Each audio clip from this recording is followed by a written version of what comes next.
Salut tout le monde, bienvenue dans ce petit cours d'analyse combinatoire. Alors, je sais que 99,9% d'entre vous n'êtes pas là par plaisir, on va pas se mentir, vous n'allez pas me la faire. Et pour les 0,1%, je sais vraiment pas quoi vous dire.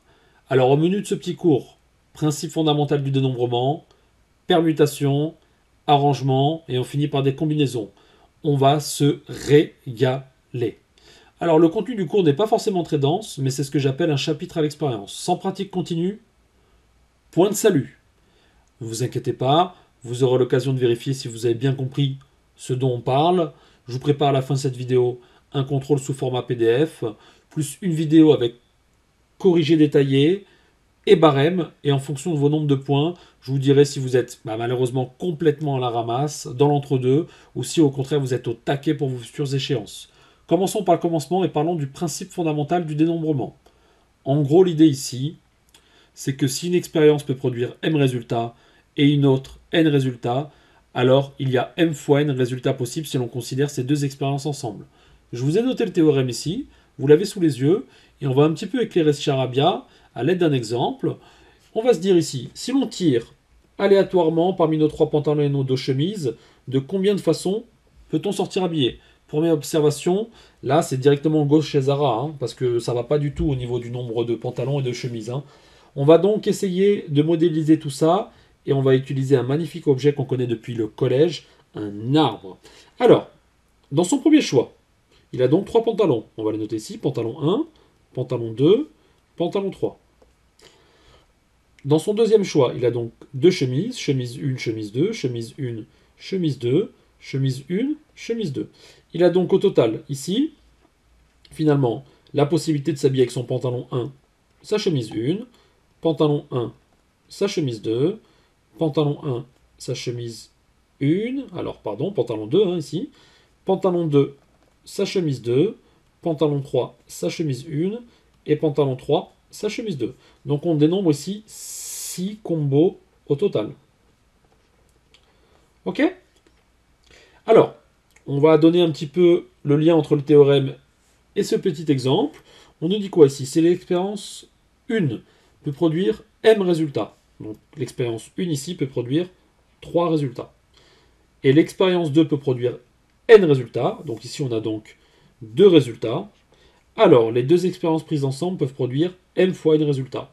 Donc 3 fois 2 résultats, qui est bien égal à 6. Donc tout va bien. Voilà, c'est un principe assez finalement naturel. Il ne devrait pas poser de problème. Passons à la suite, et maintenant on va parler de permutation. Alors on va diviser les permutations en deux sous-parties. La première sous-partie, on parlera de permutation d'objets distinguables. En gros, tous les objets sont distincts les uns des autres. Et dans la deuxième sous-partie, on parlera de permutation d'objets partiellement distinguables. Vous aurez dans le tas des objets qui sont complètement identiques aux autres. Ça va poser un peu plus de problèmes, mais c'est pas la mer à boire non plus. Alors pour cette partie, posons-nous une question pour introduire la thématique et demandons-nous combien existe-t-il d'arrangements ordonnés des chiffres 1, 2 et 3. Alors n'ayez pas peur, arrangement ordonné, ça veut simplement dire si vous mélangez les chiffres et que vous les sélectionnez pour former des nombres, combien de nombres au total vous allez pouvoir observer. Alors on va les énumérer ici. On a donc le 123, le 132, le 213, le 231, le 312 et on finit avec le 321. Donc ici on a 6 possibilités au total. 6 possibilités. Ok. Et on va revenir sur ce qu'on a dit avant, et on va un petit peu schématiser la situation pour réutiliser le principe fondamental du dénombrement. On pourrait se dire ici légitimement que finalement, cette expérience, elle revient à quoi? Sélectionner en premier un des trois chiffres, 1, 2 et 3. Donc ici, s'offre à moi 3 choix. Une fois que j'ai sélectionné un des chiffres, admettons le numéro 1, dans ma deuxième expérience, j'ai le choix entre le 2 et le 3. Et finalement, j'ai donc deux choix ici. Une fois que j'ai tiré parmi le 2 et le 3, admettons qu'on ait tiré le 3, il me reste dans ma troisième expérience le numéro 2. Et il me reste donc un choix à disposition. Et au total, si on applique le principe fondamental du dénombrement, j'ai donc bien 3 fois 2 fois 1, donc 6 choix possibles. On a donc bien la même observation, et on énonce ici tranquillement le théorème de la partie, théorème, le nombre de permutations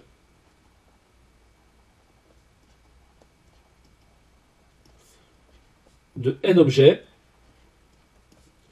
et de n factoriel. N factoriel étant égal à n fois n-1 fois, et on descend jusqu'à 2 fois 1. Ok? Ici, je ne vous l'ai pas dit, pour que ce soit plus clair, chacun des nombres qu'on a obtenus ici, au-dessus, c'est ce qu'on appelle une permutation. Une permutation. Ok? Alors, on va un petit peu d'abord faire un point, et on va se dire que jusqu'à maintenant dans le cours, on a vu finalement deux principes, dont un principe qui est finalement, on va dire, une généralisation du premier principe vu. Ici, finalement, on a réutilisé le principe fondamental du dénombrement dans un cadre précis, c'est-à-dire qu'on a pris n objets et on va tous les prendre un à un. Donc j'ai n choix, puis après il me reste n-1 choix, d'où le n factoriel qui apparaît ici. Alors, ce qu'il faut bien comprendre, c'est que entre un théorème et son application, il existe très souvent un chemin semé d'embûches. Si vous pensez que vous pouvez, dans un cours de maths, comme un cours de dénombrement, comme on est en train de faire, juste lire les théorèmes, vous posez dans votre lit, ou regardez une vidéo de Cyprien, et puis aller au contrôle comme ça en moonwalk, vous allez prendre le mur à 180, je vous le dis d'entrée. Hein. Donc l'idée ici, comme je l'ai dit au début, c'est la pratique. Si vous ne pratiquez pas, ça ne sert strictement à rien. On va le voir. Admettons que vous ayez lu votre cours, comme je l'ai décrit, c'est-à-dire, voilà, on lit, on a l'impression qu'on a compris, on fait 2-3 exercices, et que vous tombez le jour de l'examen, sur l'exemple que je vous ai donné maintenant, ici, du bibliothécaire. En gros, ici, le bibliothécaire doit ranger 2 livres de mathématiques, 3 livres d'économie, 2 livres d'anglais sur une étagère. Organisé qu'il est, il ne veut surtout pas les mélanger entre eux. De combien de façons peut-il ranger les livres sur l'étagère? Donc là, on arrive du coup sur un exercice qui est faisable avec ce qu'on a vu. On se demande comment on va aborder cet exercice. On a des livres de maths, on a des livres d'éco, on a des livres d'anglais, on est sur une étagère, mais il ne veut pas mélanger les thématiques. Et là, du coup, dans le cerveau, ça commence à vriller. On se dit, mais comment je vais aborder le problème? Alors, je vous propose une solution pour aborder ce problème, et vous me direz dans les commentaires si, avec les 2 premières thématiques, vous auriez eu l'idée de résoudre cet exercice de la façon dont je vais le faire, ou d'une autre façon, mais si vous auriez obtenu le même résultat que moi. Alors, la première chose qu'on va se dire, c'est, du coup, le bibliothécaire, admettons qu'au départ, ils se disent, allez, je vais mettre les maths à gauche, l'éco au milieu, et l'anglais à droite. Alors, les livres de maths, il y en a 2, donc on va noter maths 1 et maths 2. Les livres d'éco, il y a 3 livres d'éco, éco 1, éco 2, éco 3. Et puis on a le livre d'anglais ici, anglais 1 et anglais 2. Alors il y a déjà quelque chose de simple. Si on vous demande le nombre de permutations des 2 bouquins de maths M1 et M2, on revient à la partie d'avant et on sait qu'il y a 2 factoriels permutations, ce qui donne 2. Pour les livres d'éco, on fait la même chose. On a 3 factoriels permutations. Alors je vous rappelle ce que ça veut dire ici. 3 factoriels permutations, c'est-à-dire que si vous prenez les 3 livres d'éco et que vous demandez de combien de façons vous pouvez les ranger. En d'autres termes, si vous prenez une photo de toutes les possibilités de rangement de éco 1, éco 2, éco 3, vous aurez 6 photos au total. Ok? C'est ça ce que ça veut dire une permutation. Et puis pareil pour le livre d'anglais, on a donc 2 factoriels permutations de anglais 1 et anglais 2. Alors le truc ici, c'est que finalement, on n'a aucune raison d'imposer maths à gauche comme thématique, éco au milieu et anglais à droite. Donc on va se demander ici, oui, mais de combien de façons je peux organiser mes 3 thématiques? C'est la même chose, c'est une sorte de récurrence mentale. On a ici 3 factorielles façons d'organiser les thématiques entre elles. On va les écrire ici pour un petit peu éclairer tout ça. Je pourrais mettre maths en premier, éco au milieu, anglais à droite, comme on l'a fait sur le côté droit au début de la résolution d'exercice. Et ici, on a vu qu'on avait du coup 2 factoriels fois 3 factoriels fois 2 factoriels, possibilité de rangement lorsqu'on a choisi la thématique maths en premier, éco en deuxième et anglais en troisième. Puis on pourrait avoir aussi maths, anglais, éco. On pourrait avoir anglais, éco, maths, anglais, maths, éco. Et puis on finit avec éco, anglais, maths et éco, maths, anglais. Ici, on voit bien facilement que finalement, pour chaque organisation par thématique, on a exactement le même nombre de rangements. Qu'on ait maths en premier, éco en deuxième et anglais en troisième, ou qu'on ait comme dans la deuxième possibilité, maths en premier, anglais en deuxième et éco en troisième, on a ici, si on respecte l'ordre des thématiques, 2 factoriels possibilités de rangement pour les bouquins de maths, qui sont au nombre de 2, et, donc le et, c'est multiplicatif, et je vous rappelle que le ou, c'est additif, en proba ou en dénombrement, si vous voulez savoir. Donc ça aide souvent de se faire des phrases dans la tête pour savoir comment modéliser la situation. Très souvent, on va hésiter entre l'addition et la multiplication. Ici, je dois ranger les livres de maths et les livres d'éco, et les livres d'anglais. Donc c'est pour ça que je mets un multiplié entre mes factoriels. Donc ici, pour les livres de maths, j'ai 2 factoriels. Pour les livres d'anglais, qui sont au nombre de 2, 2 factoriels. Et pour les livres d'éco, c'est donc 3 factoriels. Ok? Donc le produit étant commutatif, on obtient exactement le même nombre de possibilités. Donc au total, si on descend jusqu'ici, et qu'on veut répondre à la question de combien de façons peut-il ranger les livres sur l'étagère, on a donc, pour l'ordre de thématique, 3 factoriels, fois, et par ordre de thématique possible, 2 factoriels, fois 3 factoriels, fois 2 factoriels. Donc en gros, c'est comme si j'avais ajouté ici 6 fois, ok, les 2 factoriels fois 3 factoriels fois 2 factoriels. 6 étant égal à 3 factoriels. Ok, donc vous avez vu, c'est pas si simple que ça. On n'a pas vu grand chose, et finalement on se retrouve avec un exercice, si on n'est pas vraiment prêt, qu'on n'a pas fait beaucoup d'exos, qu'on n'a pas compilé beaucoup de résolutions d'exercices dans sa tête, bah, on se retrouve coincé et on ne sait pas comment attraper, aborder cet exercice-là. Alors, on passe maintenant à la deuxième sous-partie sur les permutations, et on va parler de permutations d'objets partiellement distinguables. Ici, comme je vous ai dit plus tôt, l'idée c'est que dans notre tas d'objets, on va avoir des objets complètement identiques les uns aux autres. Du coup, quand on va mélanger 2 objets identiques, on va obtenir encore la même permutation. Donc quand on va comptabiliser le nombre de permutations au total, on aura un nombre de permutations moindre, puisqu'on a des objets qui sont identiques entre eux. Alors, pour éclairer tout ça, considérons ici, par exemple, considérons le mot turlututu.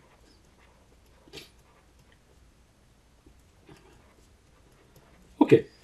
Alors, si je vous avais demandé ici quel est le nombre de permutations de ces 9 lettres, en d'autres termes, combien de mots, même s'ils n'existent pas dans la langue française, on peut fermer avec ces 9 lettres. Alors, si les 9 lettres avaient été distinctes, vous m'auriez répondu directement 9 factoriel.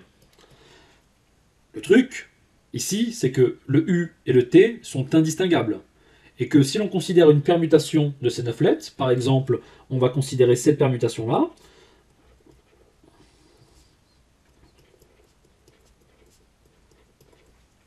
et que l'on permute par exemple ce U avec ce U, ou qu'on permute ce T avec ce T, on va obtenir exactement la même permutation. Donc le mot ici est une permutation des 9 lettres. D'accord? Donc si on a l'idée par exemple de numéroter toutes les lettres identiques entre elles pour les discerner, donc on a le U numéro 1, le U numéro 2, le U numéro 3, le U numéro 4, le T numéro 1, le T numéro 2 et le T numéro 3. Ok? Alors on va se demander maintenant de combien de façons on peut permuter les 4 U. Donc, de combien de façons peut-on permuter ces 4 U qui sont identiques, mais justement l'idée c'est de les rendre différents pour un petit peu comprendre la situation globale. Alors ici, d'après ce qu'on a dit avant, on a donc 4 factoriels permutations de ces 4 U. Pareil pour les 3 T. T numéro 2, T3, on a donc 3 factoriels permutations.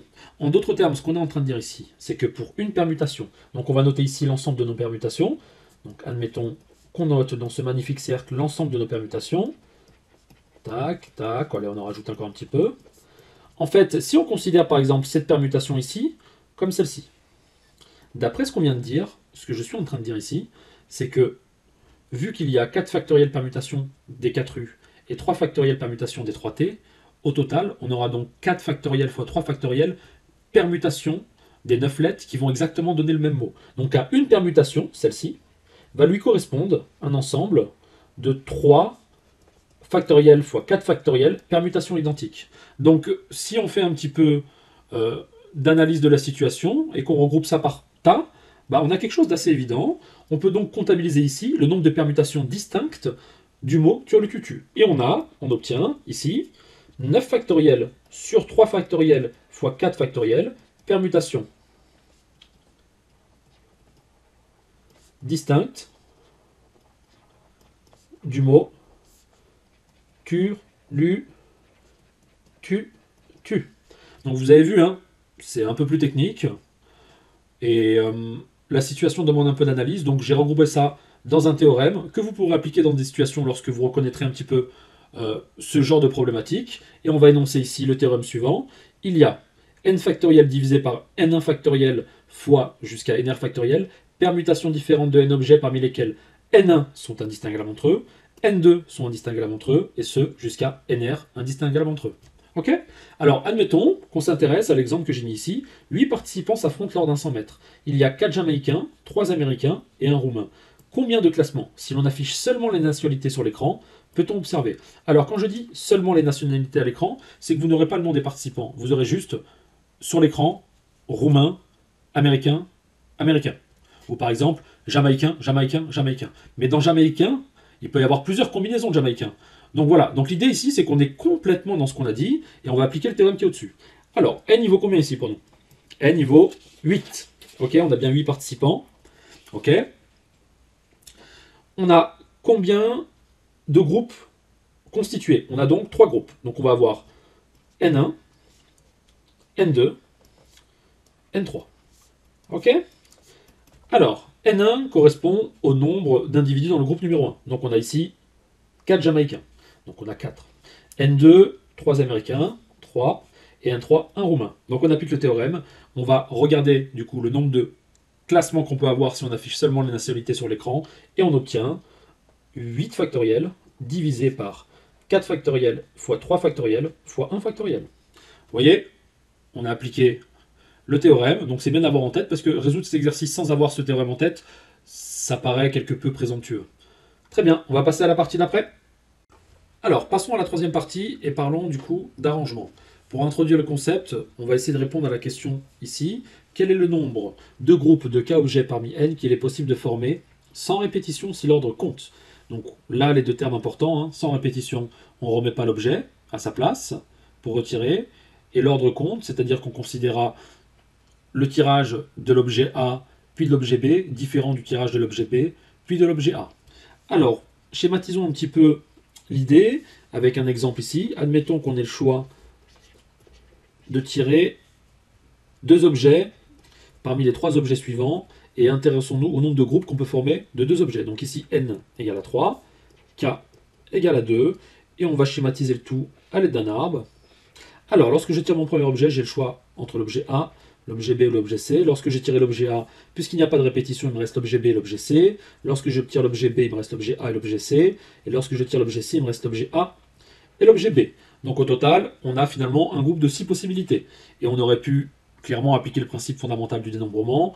On a 3 résultats possibles ici, et donc fois 2 résultats possibles ici, donc au total 6 résultats possibles. Donc on voit bien ici que dans la comptabilité du nombre de groupes, le groupe AB a été compté différemment du groupe BA. Okay, pour un arrangement, AB est différent de BA. L'ordre compte être premier, ce n'est pas être deuxième, et être deuxième, ce n'est pas être premier. Alors si on était tenté de généraliser le concept à K objets parmi n, on pourrait répéter la même chose et se dire, ok, dans une urne ici, j'ai n objets, et je veux en sélectionner k, et j'aimerais compter le nombre de groupes de k objets que je peux former. Alors, lorsque je mets la main dans l'urne, j'ai n objets à ma disposition, j'ai donc n choix. Puis vient derrière n-1 choix, jusqu'à n-k plus 1 choix. Alors ici, hein, le dernier produit peut paraître un petit peu compliqué à trouver de prime abord, mais c'est assez simple. Hein. Lorsqu'on s'est arrêté ici, finalement, on avait pris 2 objets. Pour autant, on ne s'était pas arrêté à n-2, on s'était arrêté au rang au-dessus de 1. Quand je dis au rang au-dessus de 2, c'est le rang 1, d'accord?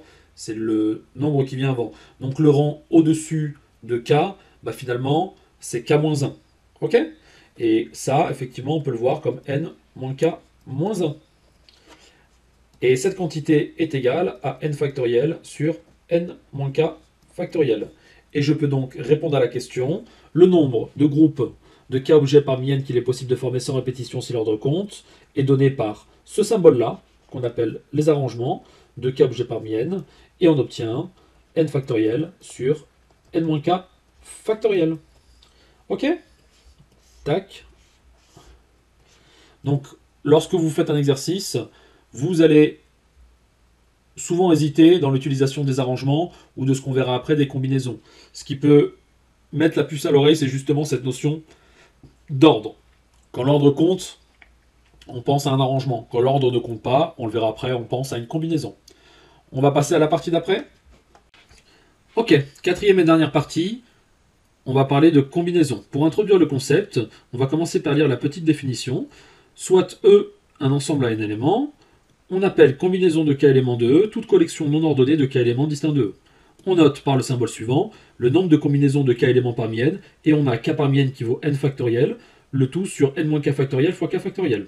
Alors, première observation, même si ce charabia a l'air un peu compliqué à comprendre, la seule différence entre un arrangement et une combinaison, c'est lorsque l'on comptabilise le nombre de groupes de k éléments parmi n qu'il est possible de former. Pour les arrangements, l'ordre a une importance. Pour la combinaison, l'ordre n'a strictement aucune importance. Réintroduisons la formule des arrangements ici et faisons une petite analyse à l'aide d'un schéma. On avait noté AKN égale à n factoriel sur n-k factoriel. Et dessinons ce petit diagramme en patate. On a donc E ici, un ensemble à n éléments. Ok, même s'il y en a 5, il y en a n. D'accord, il y en a 5, mais il y en a n. Un petit peu d'abstraction, s'il vous plaît. Et on va prendre là-dedans un groupe de k éléments. Ok, k éléments. Alors, dans le monde des combinaisons, ce groupe de k éléments, dans la comptabilité du nombre de groupes de k éléments parmi n qu'il est possible de former, va compter pour un groupe. Ok? Un groupe dans le monde des combinaisons. Ok? Dans le monde des arrangements, c'est une autre histoire. Puisque l'ordre compte et qu'on n'a k éléments dans ce groupe, combien de façons on a pour permuter ces k éléments au sein du groupe et les comptabiliser autant qu'il y a de permutations des k éléments. On l'avait dit plus tôt, k factoriel, façon de le faire. En d'autres termes, ce que je suis en train de dire ici, c'est que lorsque je me place dans le monde des combinaisons versus le monde des arrangements, lorsque je compte un groupe dans le monde des combinaisons, donc ici c'est un groupe de k éléments parmi n, on aurait par exemple ici un autre groupe de k éléments parmi n, vous pouvez en faire un avec ça, ça, et lui rajouter lui par exemple, ce qui vous fait un autre groupe de k éléments parmi n, etc., etc. Dans le monde des combinaisons, à un groupe correspond dans le monde des arrangements k factoriel groupe. Donc, si je comptabilise un autre groupe dans le monde des combinaisons, va lui correspondre au total k factoriel groupe dans le monde des arrangements. Donc on voit qu'il y a un rapport de proportionnalité de k factoriel. En d'autres termes, on a donc quelque chose comme ça, ANK sur k parmi n égale à k factoriel. Et on trouve, du coup,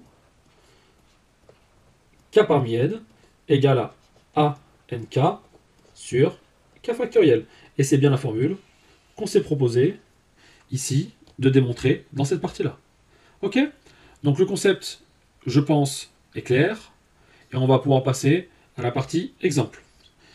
Premier exemple, ici, on se demande, dans l'exemple numéro 1, combien d'équipes de 3 peut-on former dans une classe de 10 élèves?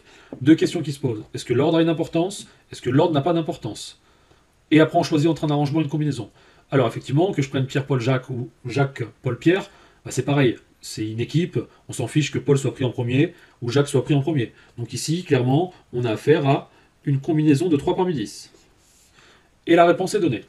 Pour la deuxième partie, donc deuxième exemple, une classe de 10 élèves participe à une compétition de 100 hauteurs. Combien de podiums de 3 peut-on former?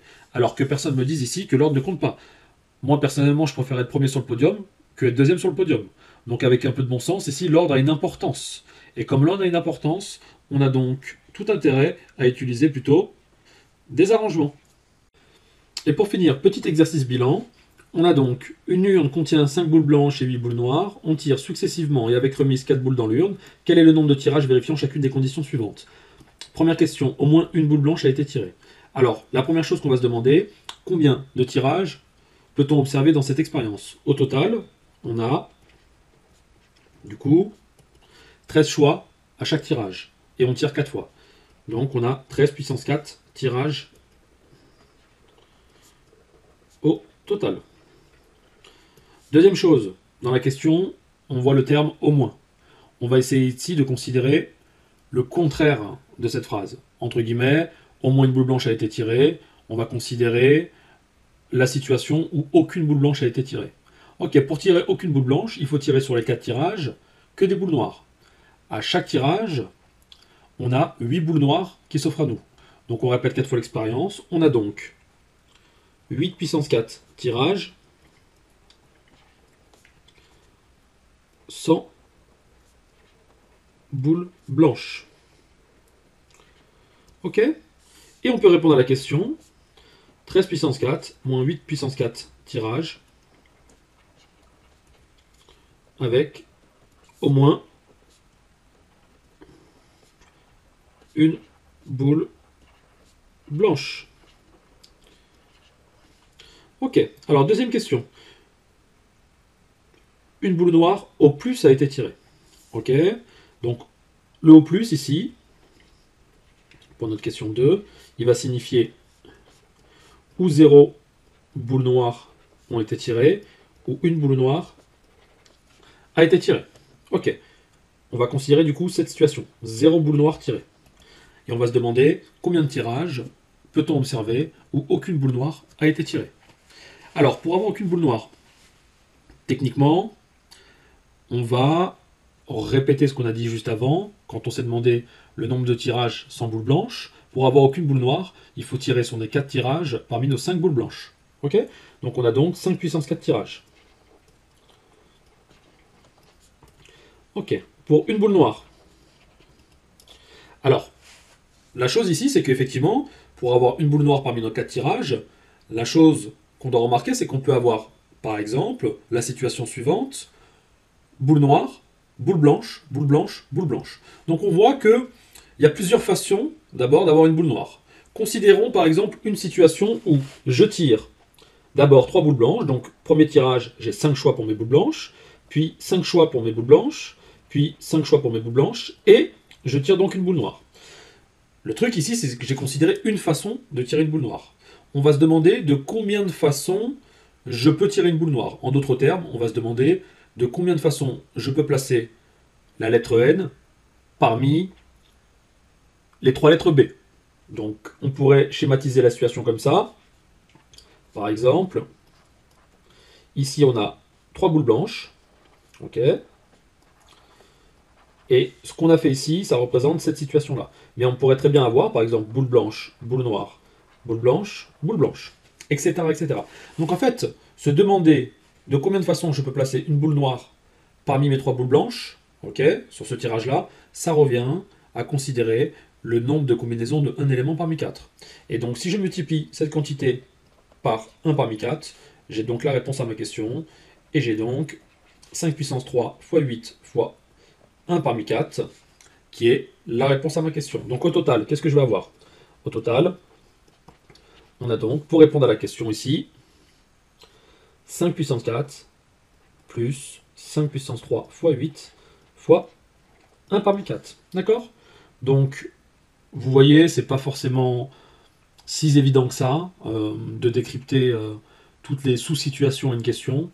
Ça a le mérite d'être fait. Je vous encourage à bien comprendre cette notion et je vous laisse sur ce petit exercice. Je vous souhaite toute la réussite possible pour vos examens ou vos futures échéances et je vous dis à bientôt pour la vidéo correction. Merci d'avoir suivi cette vidéo.